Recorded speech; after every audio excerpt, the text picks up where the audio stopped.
যুক্তরাষ্ট্রের হামলার জেরে মধ্যপ্রাচ্যে মার্কিন ঘাঁটি লক্ষ্য করে ইরানের হামলার মধ্যেই এবার প্রতিরক্ষা অংশীদারিত্বকে আরও শক্তিশালী করল কুয়েত ও পাকিস্তান। কুয়েতের সরকারি গেজেটে প্রকাশের মধ্য দিয়ে ২০২৩ সালের জুনে স্বাক্ষরিত দ্বিপাক্ষিক প্রতিরক্ষা সহযোগিতা চুক্তি আনুষ্ঠানিকভাবে কার্যকর হয়েছে। চুক্তির আওতায় সামরিক প্রশিক্ষণ, গোয়েন্দা তথ্য আদান প্রদান, প্রতিরক্ষা প্রযুক্তি, গবেষণা, লজিস্টিক সহায়তা ও অভিজ্ঞতা বিনিময় সহযোগিতা বাড়াবে দুই দেশ।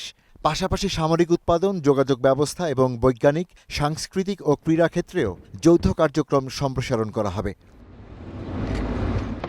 চুক্তি বাস্তবায়নে গঠন করা হবে একটি যৌথ সামরিক কমিটি। ৫ বছর মেয়াদী এই চুক্তি স্বয়ংক্রিয়ভাবে নবায়নযোগ্য। একই সঙ্গে গোপন সামরিক তথ্যের সুরক্ষা এবং বিরোধ কূটনৈতিকভাবে নিষ্পত্তির প্রতিশ্রুতিও দিয়েছে কুয়েত ও পাকিস্তান। বিশ্লেষকদের মতে এই চুক্তি কার্যকর হলো এমন এক সময় যখন মধ্যপ্রাচ্যের নিরাপত্তা সমীকরণ দ্রুত বদলে যাচ্ছে।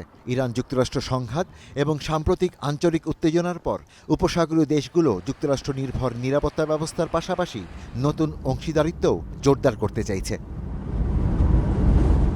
তবে বিশ্লেষকদের একাংশ মনে করেন কুয়েত পাকিস্তান প্রতিরক্ষা চুক্তি যুক্তরাষ্ট্রের নিরাপত্তা ব্যবস্থার বিকল্প নয়, বরং বিদ্যমান নিরাপত্তা কাঠামোর পরিপূরক।